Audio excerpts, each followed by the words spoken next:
لکی مروت کے غیور باسیوں،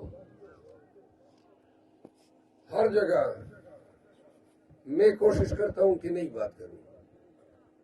آج ضلع بھر میں اجتماعات ہو رہے ہیں۔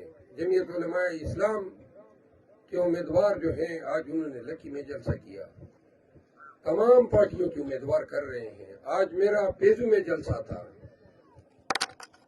تو آپ حالت دیکھیں کہ جن کو کے پی سندھ اور بلوچستان کی پولیس کے انتظامیہ 144 سے نہ ڈرا سکی، ہمارے ڈپٹی کمشنر بہادر نے 144 نکال دیا، پولیس کو بھیجا کہ پیزو کا جو میرا جلسہ ہے اس کا نظام درم برم کرو۔ پولیس گئی، انہوں نے مجھے بتایا بات یہ ہے ہم تو دعوت دیتے ہیں کہ آئیں، آپ کوشش تو کر کے دکھائیں، آپ کی 144 کی ایسی کی تیسی۔ ہم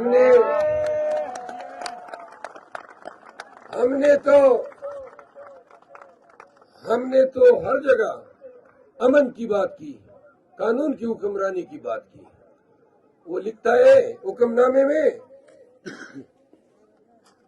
کہ مجھ سے ہر کارنر میٹنگ، جلسے، ریلی کی اجازت طلب کرنی ہوگی۔ 144 میں یہ اختیار قانون نے کہاں آپ کو دیا ہے؟ آپ سمجھتے ہیں کہ میں آپ کو عرضی لکھوں گا کہ ڈپٹی کمشنر بہادر مجھے جلسے کی اجازت دے؟ ہم نے تو پاکستان میں سینکڑوں جلسے کیے، کسی ایک کو درخواست نہیں دیا۔ آپ کس بات کی مولی ہے؟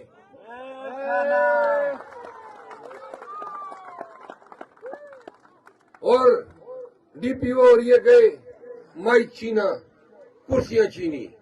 آج 30 جنوری کو میں یوم احتجاج کا اعلان کرتا ہوں۔ یہ بدماشی ہے، یہ وردی پہن کے آپ لوگوں کے ساتھ بدماشی کر رہے ہیں، تو لہذا میں اپنے زمین پہ ہوں، اپنے علاقے میں ہوں، بدماشوں کے ساتھ بدماشی کی زبان میں بات کرتے ہیں۔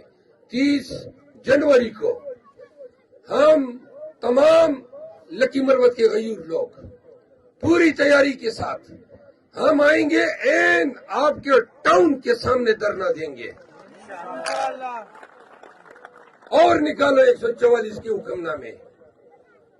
آپ کی 300 کی پولیس کی نفری ہے، وہ بھی اثر کے وقت تھانوں میں گھس جاتی ہے طالبان کے حملوں کے پیش نظر۔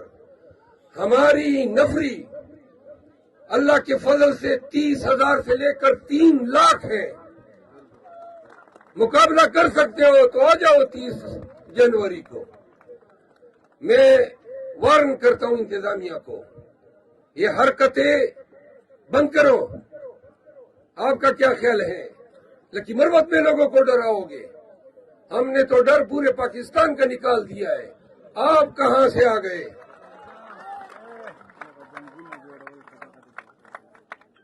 دوسری بات یہ ہے